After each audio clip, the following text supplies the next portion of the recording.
Good evening and welcome. My name is Mark Kinney, and I'm the Senior Vice President of GPO Relations and Marketing for Independent Pharmacy Cooperative.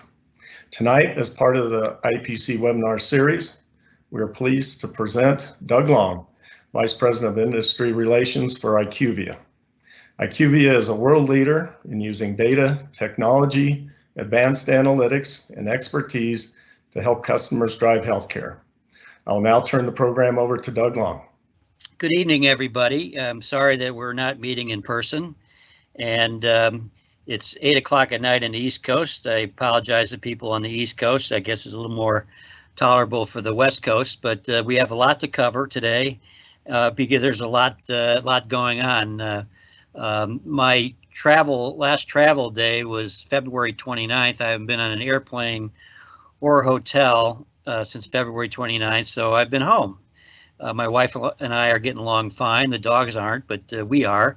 And it's certainly been an interesting year that I'd like to kind of take you through it. So, Linda, if we go to the next slide, I first want to start off with the current state of the business. If you can advance that, Linda.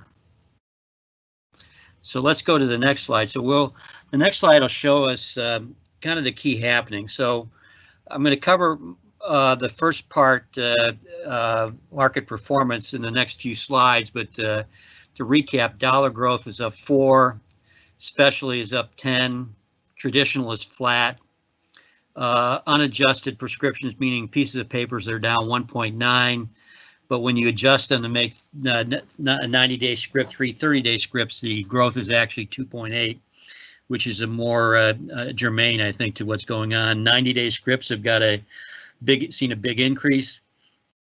We had a big, strong flu season in January and February, and then COVID-19 came along, and everything that we saw before has been kind of upended. Not much going on in mergers and alliances, just a couple generic company mergers. We're looking at AbbVie and Allergan merging fairly soon, and what I thought was notable was Walgreens is getting into the retail clinic business with Village MD with about 500 stores. Reimbursement still an issue, as you're painfully aware, DIR fees, copay cards, and so forth. Generics and biosimilars, not really too much on the generic side right now, though they continue to grow. And you've seen a big uptake in biosimilars and cancer drugs.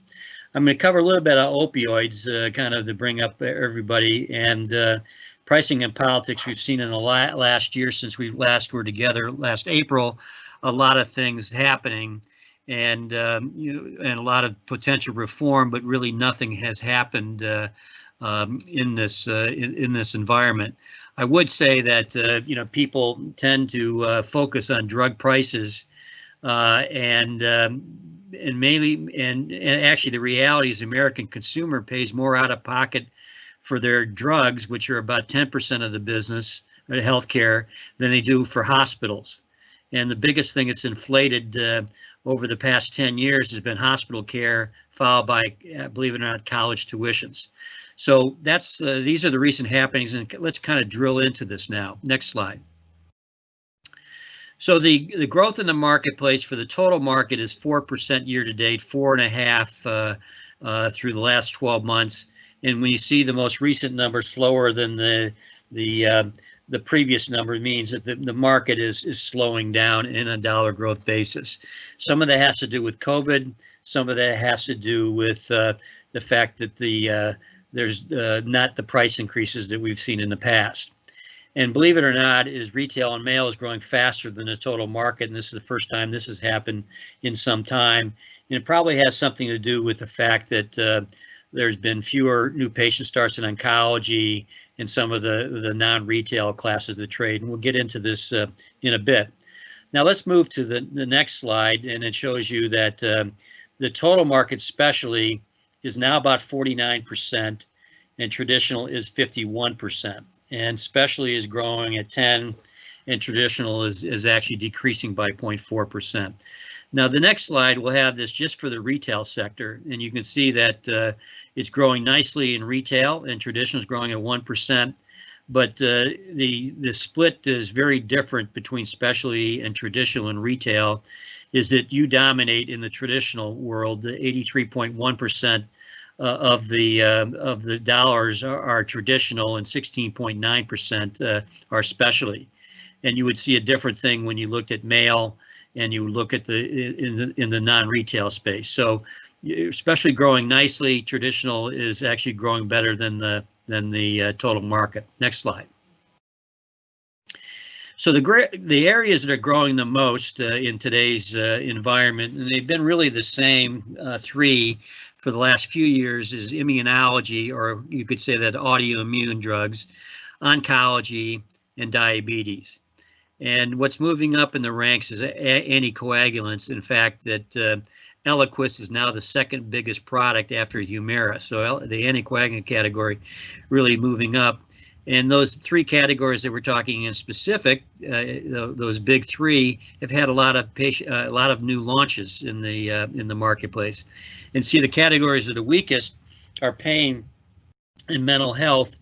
And I guess the reasons are different, because pain, it has to do with less pain medications, less opioids, and mental health probably means more to do with a lot of the mental health drugs are now generic. Now, to look at this in a different way on the next slide, you can see that the 45-degree angle, if you're above the line, that means the growth is accelerating. So anticoagulants is growing, and you see that immunology, oncology, and diabetes, their growth is a little bit slipping, and you see that multiple sclerosis is down. Other cardiovascular drugs are down. Let's look at this in a different way on the next slide.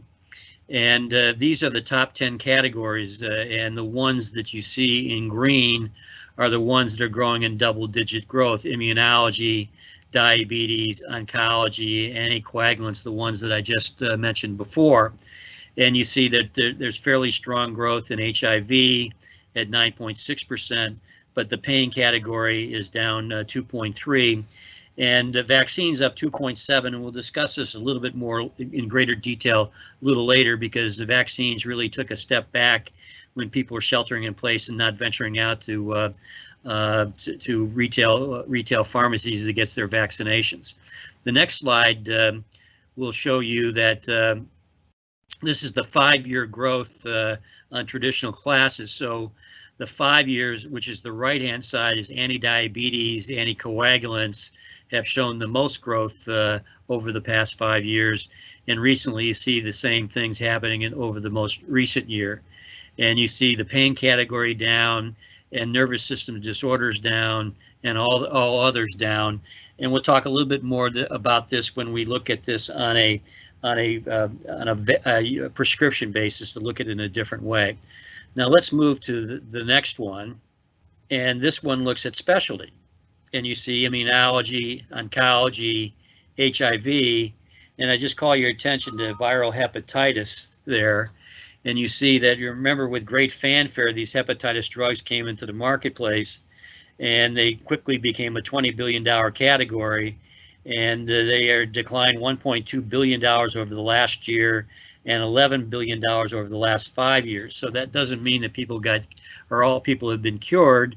It's just that a lot of new people have not got into onto these drugs, because they've been kind of used for people that are more likely to have need liver transplants and things of that sort. So let's move to the next slide and look at prescription growth. And here I call your attention to unadjusted. Unadjusted is just the pieces of paper you see, and they are down, and they've been down mostly for the last 3 years, because 90-day scripts are more of the marketplace than we've seen before.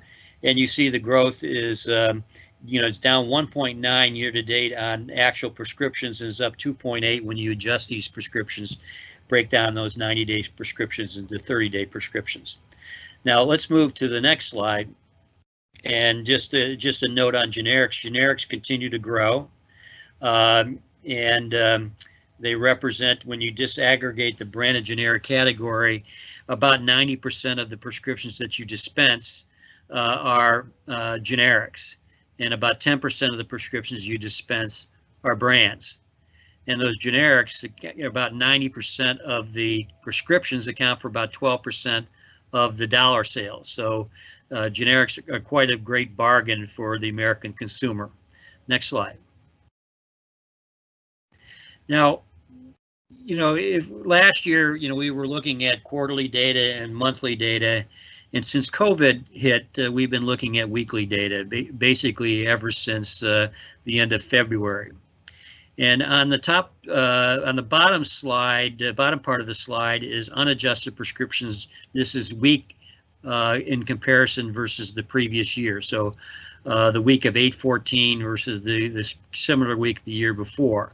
So the bottom shows you that we got off to a fairly good start, and then you had the stockpiling in March, March 6th, 13th, and 20th, and then I call it the pre-COVID period, the stockpiling period, then the depletion period, as people were working off the inventory they had because they made sure they got the prescriptions, and then there's been a slight comeback, and but still there's only been 1 week that actual prescriptions have been ahead of last year since COVID hit, since the stockpiling. Now the adjusted prescriptions tell a better story. Again, you see the same sort of thing pre-COVID, the stockpiling period, the depletion period, and for 9 out of the last 10 weeks, adjusted prescriptions have been up. So that is a positive sign. Now, I would not normally get into the detail looking at acute versus chronic and refills versus new, but it's very important to know where the lag is in prescriptions, which is in acute and new prescriptions. So let's move to the next slide. So if you start at the bottom, and these are all adjusted prescriptions, you see that the blue line is the chronic adjusted prescriptions for 2020. The red line is 2018.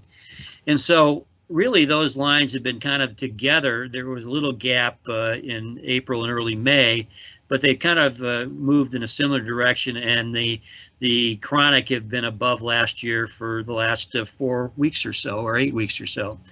And then if you move to the right, you see refills kind of show the same thing. But if you move to the above left, you see what the big gap is on acute prescriptions.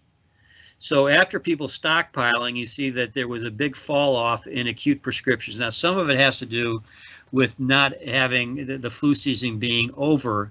Some of it also has to do is that people were not as likely to come down with infections when they were sheltering in place, not going out in public. So that's where the gap is. You see an acute, and that is the gap that you see in new. So you almost have to look at your business. What's the chronic and what's the refill versus what's the new prescription business and what's the acute prescription business. And it does show that both of those are starting to come back. The new prescriptions are better off than the acute prescriptions. But this is a factor as the hospitals have been opening up, the inpatient visits have been opening out, the going to see doctors have been opening up. So that looks a little bit better. So let's move to the next slide. And here's what I've tried to do is I baseline this in pre-COVID stockpiling, depletion, current trend, and you have acute versus chronic, new versus refill, and retail versus mail. And so you see that the acute versus the baseline is down 20%, or about 5 million prescriptions. The new is down 7% and down 5 million prescriptions. Now maintenance is up 1.3 and refills up 1.4, but they've not made up for the loss of the new and acute prescriptions. Then we look at retail, and this is what I would expect, is that retail has lost more prescriptions than mail. And it only makes sense is that there's not a lot of acute prescriptions that happen through mail delivery, and not a lot of new prescriptions. That's pretty much in the atmosphere of independents and other retail pharmacies. And then the next slide just shows you the 90-day. And the 90 days have accelerated, up 7% in retail up 16%, in mail up 7% overall, but a lot of this has to do with the scaling, because mail, in terms of prescriptions, is less than 10% of all retail prescriptions. And so 90 days are growing, and 30 days are not. Now, moving to the next slide, is this looks at the proportion of 90 days prescriptions in the retail market. And you can see that it started at about 21% in January, and it peaked in June, and now it's about 24%. You see that in mail, that is a lot of their prescriptions are 90-day scripts, which is not a surprise. Now, in the next slide, I break this down so you can see this by independents, chain, food, and mass merchandisers. So everybody's had a similar growth. The chain is now currently 25% of their prescriptions are 90 days. Independents about 16%. Mass merchandisers about 27%, and food stores about 23%. Now let's move to the next part. So these are the top 10 prescription categories, and on a unadjusted basis, they're down 0.4%, and on an adjusted basis, they're up 3.7%. So you see there's nice growth in hypertension, mental health, lipid regulators, diabetes, nervous system disorders, anti-ulcerants, thyroid, and respiratory agents. Probably had an acceleration due to COVID. You see that pain is down 3%, not a surprise, and you see antibacterials down, and that generally moves with the severity of the flu season. Is there one or is there not? And how severe is it? Now, let's move to the next slide, which is the top 10 products. And these top 10 products are growing at 1.4% unadjusted, and they're growing at 6.6% adjusted. And particularly, you see the strong growth in hydrochloroside, and number 8, and also number 1, which is atorvastatin, and amlodipine. So this is where the growth is. Now let's move to the next slide. And here I'm breaking out. So where are we in the marketplace on adjusted prescription growth? And this looks at 2018, 19, the latest 12 months, and year to date. So basically, it shows that the adjusted prescription growth, no matter what you look at, is slowing down. So in the case of independents, is that independents were 3.4% growth in 2019, is 3% growth over the last 12 months, and 2.4% year to date. And everybody kind of shows the same pattern, is that they're not growing as fast as they did last year, with the exception of mail. And I described the reasons why mail is growing the way that it did, partly because people wanted to get these products any way they could during the stockpiling period. So if they could get them through mail, they could, and maybe they consider that a little bit safer, that it was delivered to their house, and then they didn't have to go out. Next slide. So one of the things you have to look at, and we all have to look at, is that in March, during the stockpiling period, we had record unemployment. I think it was the lowest unemployment we had for 40 some odd years.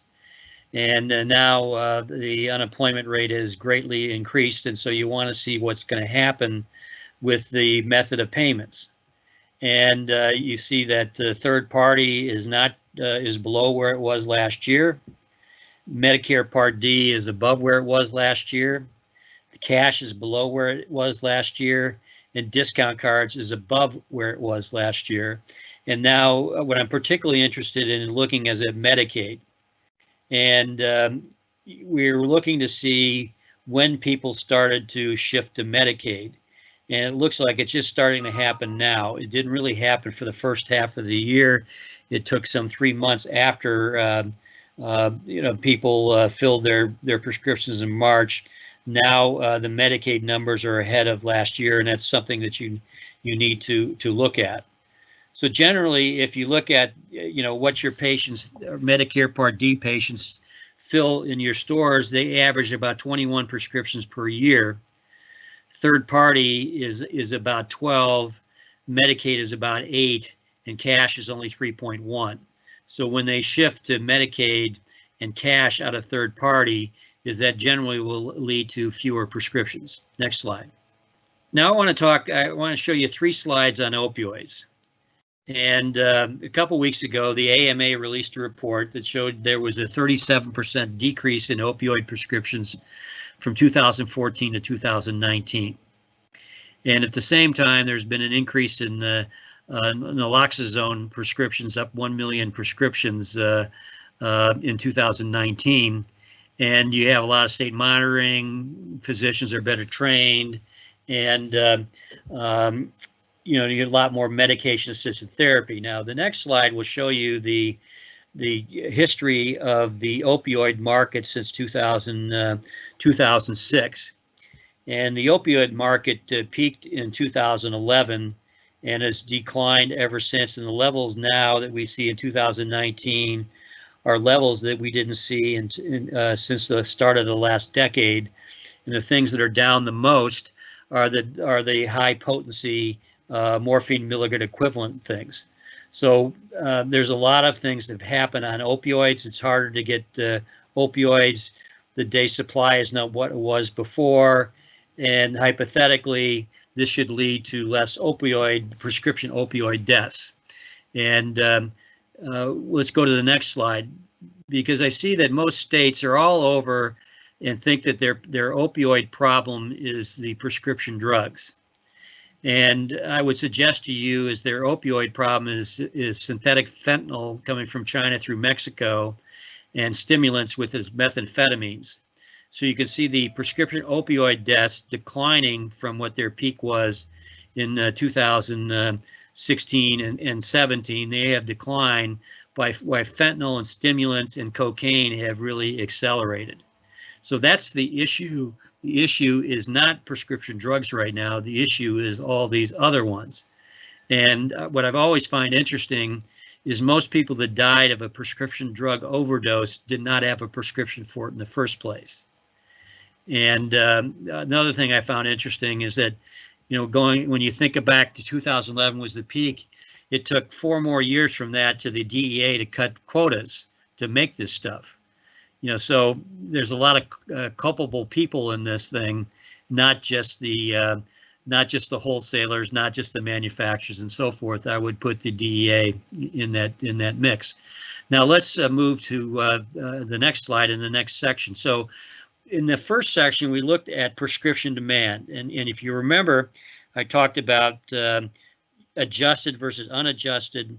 I talked about acute versus chronic. I talked about refill versus new. We looked at the 90-day scripts, and we looked at the relationship of where independent pharmacies fit in.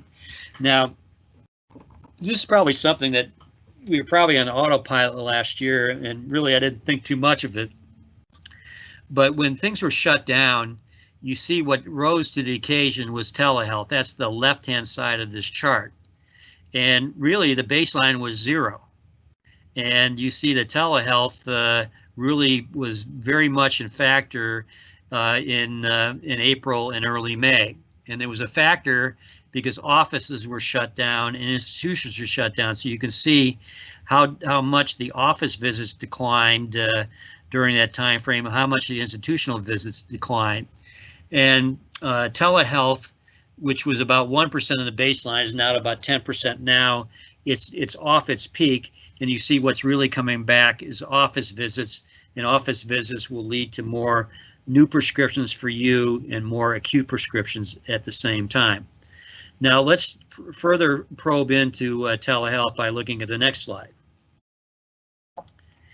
And if you look at, everybody's main customer is the 65 and over, and you could see that on the right-hand side is the 65 and over. That kind of telehealth kind of peaked, and it's declined from that, but it's still going strong with the 20 and 64 under 65.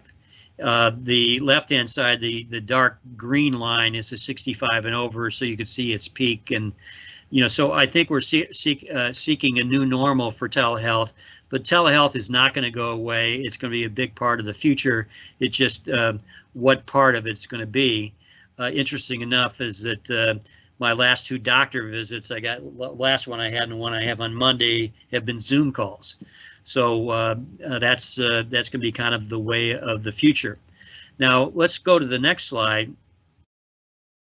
And what you need to realize is that telehealth doesn't generate as many new prescriptions as does office visits. And here we're looking at by specialty, you see from dermatology down to urology, and shows you the difference between what the prescription demand generation is between a dermatologist, which is 18% fewer in a telehealth visit than a office visit, versus 44 for endocrinology and urology. So there's a big difference. So if you think about dermatology, for an example, is how do you in a virtual telehealth visit, Zoom call or something like that, how do you diagnose a melanoma? So that's one issue. So why are what are the factors of why telehealth productivity is lower?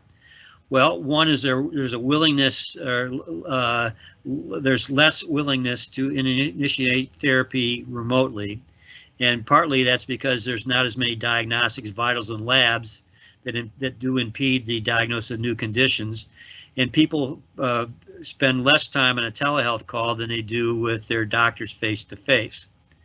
So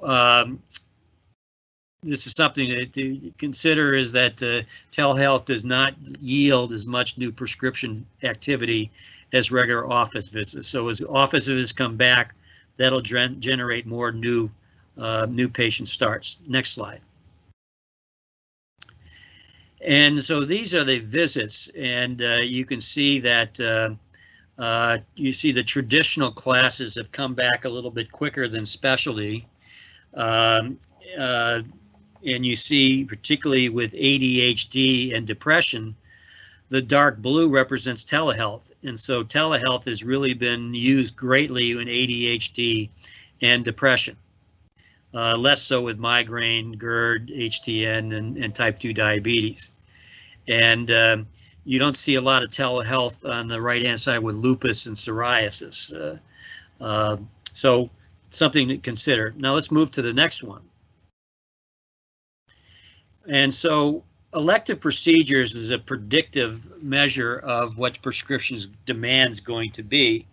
And you can see that elective procedures were down close to more than 80% from March to end of April, and now they have come back, but they're still 23% below where they were pre-baseline or baseline.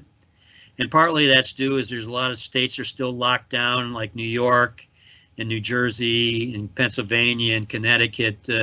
So those elective procedures have not come back to the way that they have in other places. So this is a factor in prescription demand. Let's go to the next one.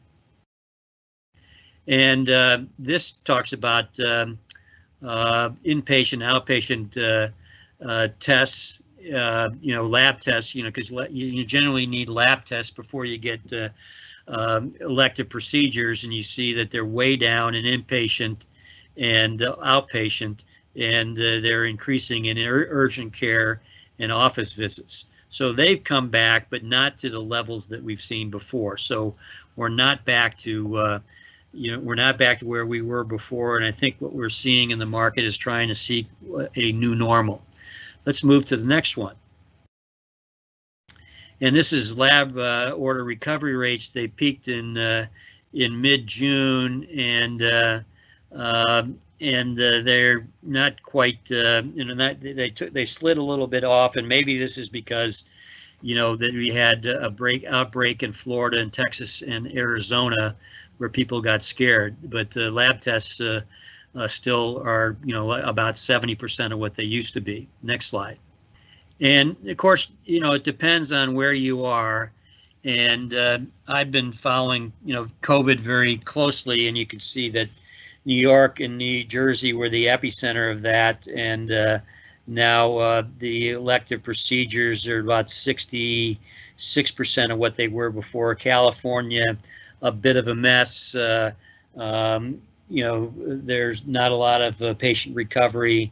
There's not a lot of elective procedures, and you see the summer spikes of Arizona, Texas, and Florida, and we're back to about 83.2%. So when you look at the elective procedures, that generally means that it's going to benefit you. Let's move to the next slide. And you might be interested in what the backlog is in elective procedures. For urology, it's 6.7%. Or 6.7 months, that's the backlog, and gynecology is 4.2. So you have a half a year elective procedure backlog that has to be worked through. So this is good news coming for you, but it's going to take a while to work through this. And then the question is do you have another reoccurrence of or a second wave of the COVID? Next slide. I want to talk about adherence again, as I like to do, and from the point of view as that if people lose their third-party coverage and move into Medicaid and cash, is generally they're moving to less adherence. The cash customer and the Medicaid customers has far less adherence than the Medicare Part D customer does, which is the most adherent population, and third party is much more adherent than Medicaid and cash. Now, so keep that in mind, is that and there's reasons why, which we'll cover. So next slide is that we know that 90-day prescriptions are the most effective way to increase adherence rates. And you can see what it looks like on diabetes, RASAs, and statins. So 90 days are very good for that, and they're very good for star ratings in Medicare Part D and all of that. But really the reality is what adherence measures is that we measure what people's medication possession ratio is. And probably in the months of April and May and June, people had more medications on hand than they ever did before because they made sure they got their prescriptions filled when they were scared what was going to happen. And a lot of those were 90-day scripts. Next slide. So you're hearing a lot about risk adjustment for medication adherence. And you're hearing a lot of this as it relates to both of these, as it relates to COVID, is that on the clinically complex, is that the people that are dying generally have chronic conditions or more than one. And COVID was, the question would be, did they die of COVID or did they die with COVID? And that's diabetes, obesity, things of that sort. And you also see the differences in social demographics, is that blacks and Hispanics have a higher death rate of COVID than other patient populations. So let's move to the next slide, which just kind of looks at what determines somebody's health. And the health of somebody is determined by their physical environment, their health access to healthcare, their quality of healthcare, their health behaviors, tobacco use, diet, exercise, alcohol use, unsafe sex, and their social economic factors, education, employment, income, family, social support, and community safety. And so what you saw is COVID really hurt the people in high density situations, that maybe multiple generations in the same house, and in apartment buildings and multifamily houses and so forth, more than it did single family houses. And it was exacerbated as if you had tobacco use, you were diabetic, you had breathing problems and so forth. And certainly the social economic factors plays a role. And so this is going to really come into play when they determine what order people get their vaccines in when the vaccines for COVID come out. Next slide. Compliance is a very important thing, is that when you talk about avoidable health care, and we did this in 2012, is that the non-adherence accounted for $269 billion in avoidable costs. And the total avoidable cost, when you look at all these other factors, was 475. And I just would remind you is that during that year, 2012, is the pharmaceutical market was a $300 billion marketplace, meaning so the avoidable costs are far bigger than the size of the pharmaceutical market. And we also know that the more dosing that goes on per day, the less adherence rates it is, and then adherence is greatest in patients with HIV, arthritis, gastro, and cancer, and lowest in pulmonary diabetes and sleep disorders. Let's move to the next section. Now we're going to look a bit COVID, because I want to put COVID in context. So during the 4-month period between February and May, 103,000 people died of COVID. But at the same time, 217,000 or 16,000 died of heart disease, 196,000 died of cancer. And then you can see down the list of cardiovascular, Alzheimer's, diabetes, influenza, transport accidents, assault, and HIV. The right-hand side shows you we looked at the same period of time and we looked at compared against last 5 years is how many extra deaths there were during the same 4-month period. And you see off the charts was Alzheimer's and dementia. So a lot more people died of Alzheimer's dementia during this year than they normally did. And you see with hypertensive care and other heart disease. And partly it might be that because people were afraid to go see doctors and doctors were not seeing patients. So we need to look at this in perspective is that sure, we try to create or control COVID as much as we could, but we created these other deaths because of what the actions we were taking. And you know that the most severe place that people died was in nursing homes. Next slide. And we know that US is a hotspot. I think in terms of the active cases, it's starting to peak. If we're not at the peak, we're close to the peak. I'll give you an example where I live in Florida, the state of Florida. In July 12th, we had 15,000 new cases diagnosed that day, and now we're under 3,000 diagnosed that day. Now, some of it has to do with how many people are being tested, but we're a fraction of what we were at the peak. And I think Texas and Arizona are the same way. Next slide. And the thing that we got to realize is that the COVID outbreak of what it was at the beginning of the year is not the same as it was today, because the hospitalizations per 100,000 in the beginning of COVID was in the rate of 10 people per 100,000 population, and now it's down to 4. So most places, most states have adequate ICU space for COVID patients. So that's good news. Next slide. The next slide shows you is these, and this correlates with the number of new cases. The cases that are happening and the hospitalizations that are happening are the people that are under 64. So you can see the 0 to 24. You can see the 25 to 44. You can see the 45 to 64. So they're being hospitalized. But on the right-hand side, you can see the age group of the older you are, the more likely you were to die. So you see the 85 and over, which is 32% of the deaths. 75 to 85 is 26% of deaths. 65, 74, 20% of deaths. 50, 64, 13% of deaths. And not a lot of deaths in the younger population. So the likelihood is they're likely to get it. They're not as likely to die from it as it was earlier in the year. Next slide. So I said I was going to talk about vaccinations later. So this is the vaccination period starting from the pre-COVID period. So you could see that during the months of March on pediatric on the left-hand side, and the same thing on the adult, is the vaccines really fell off the charts. And some of that has to do with the fact that the flu vaccines, the flu season was over.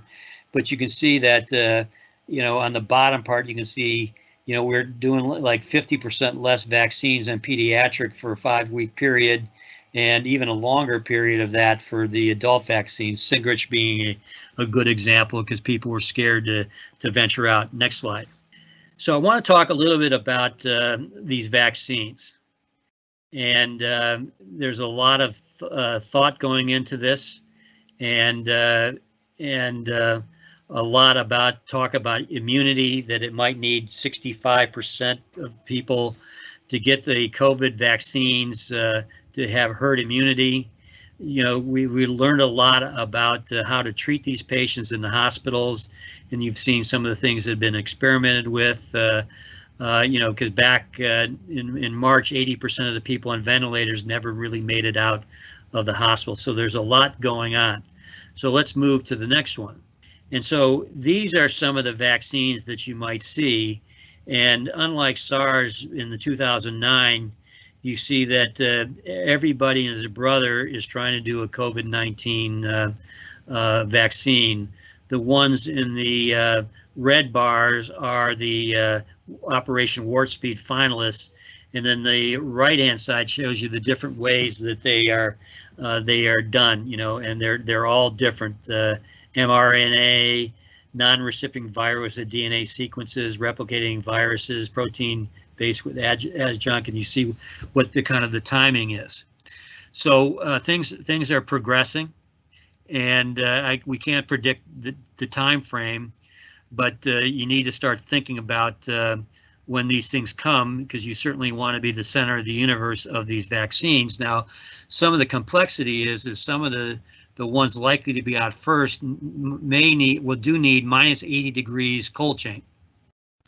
And I was talking to my friend at Craig Norman from HEB, is that he doesn't even know whether there's freezers available that you could put in retail pharmacies to handle those things.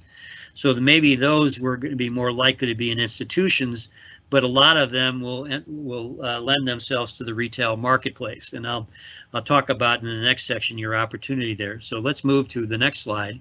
And so, you know, the vaccine studies, they're there. They're larger. They're 50% faster. We have one part of our business does clinical trials for vaccines, and we're recruiting hundreds of thousands of patients to test these vaccines out. So you got to figure out what's the target, how you distribute them, how do you manufacture them, and have the right studies.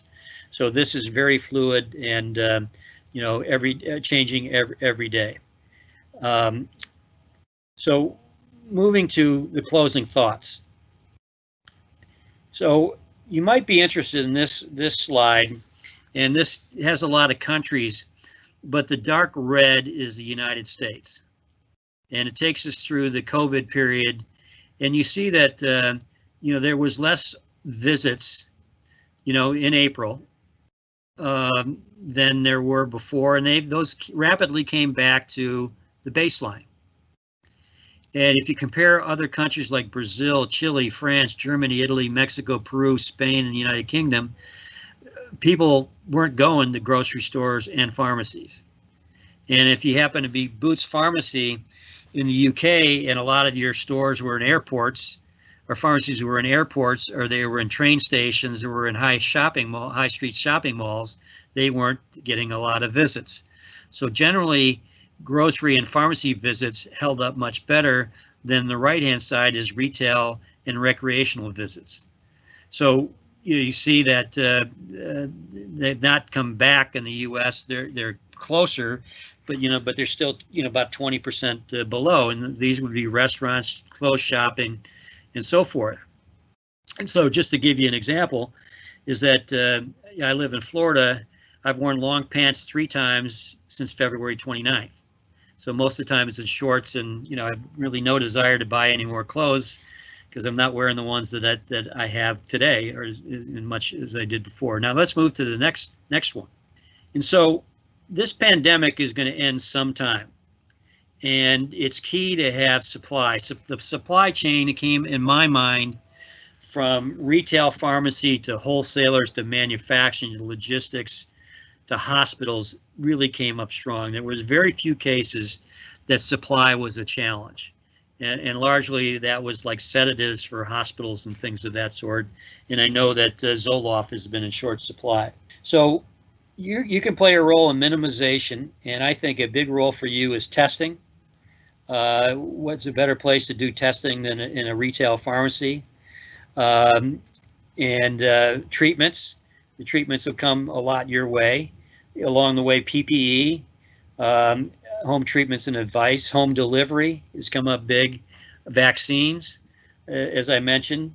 And then, you have the, does this disease mutate to a less virulent infection?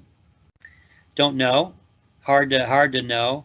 And what we've had so far is that I think the people largely that have died from this have been the ones that are most susceptible to the disease because of their pre-existing conditions and other things. Let's move to the next slide.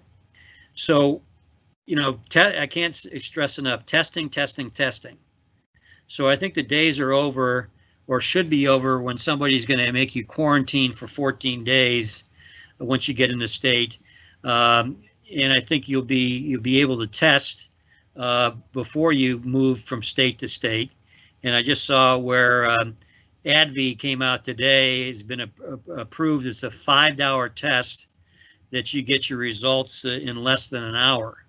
So testing is going to be a big thing. The vaccinations are a big thing. The question is that who gets them first? I think it's going to be frontline workers first, the people in the medical profession, then the high-risk population of people of age, then the social demographic factors, and then it'll flow from there. Then the question on vaccines is it one and done? We don't think so. We think there'll be boosters involved. We think that it might require 2 or 3 different boosters during the course of the year. So vaccinations will be a continuing process, and then the PPEs. The question is that if you're going to do testing, you're going to have vaccinations, you got to make sure that you have enough manpower to do the other things that you need to do along the way as the expansion of pharmacy, the practice of pharmacy is really expanded. Next slide. So it's been a disruptor, and I want to just give you one example. Is that in March I was getting calls from some of the wholesalers. Is what did I think about the supply chain? What was going to happen? Because China was shut down for 4 to 5 weeks, and then India was shutting down. And China is the biggest source of key starting materials and API. A lot of the API goes to India, and then it comes to the United States, and some of the manufacturing plants were shutting down in the United States. Despite the fact that China being shut down for 4 weeks and India being partly shut down, is there really was not a lot of shortages involved. And partly that was because, and this is mostly on the generic side, is things that used to be shipped by ocean liner from China to India, and India to the United States or Europe, were flown by air. And that was much more expensive because there's not as many flights going on, but still we did survive. So supply chain has been key, and pharmacies in particular has been very key. And I think this is kind of my last one. You see the consumer autonomy coming back. What I'm trying to figure out is what's the new normal, and the way to look at the recovery is to look particularly at the acute prescriptions and the new prescriptions, and you'll know that we're on our journey back on the new and the refills. And the question comes up is that are we behind this, or is there another new wave? And I think testing is going to be very key. It's something you can do. And demand, is much more nuanced, because of, not as much need to get fragrances if you're not going out and about in some of the other categories. But, look for some of the front of the store categories starting to come back. So with that, let's go to the next slide, and I can just wrap up. So I thank you very much for your kind attention. I'm sorry we couldn't meet in person this time. I look very much forward to seeing you next year in late April. So I hope that this has been informative. So we've looked at prescriptions, we've looked at dollars, we've looked at demand by lab tests and elective surgeries and telehealth and so forth, looked at the vaccines, and I think there's plenty of opportunity for you to take advantage of what's going to be going on for the next months with COVID. So thank you very much, And if you need to ask me any questions, is that you can write me at doug.long, DOUG.long, at IQVIA.com, and that's IQVIA, IQVIA.com. So thank you very much for your kind attention. Stay safe, and hopefully we'll see you next year. Thank you.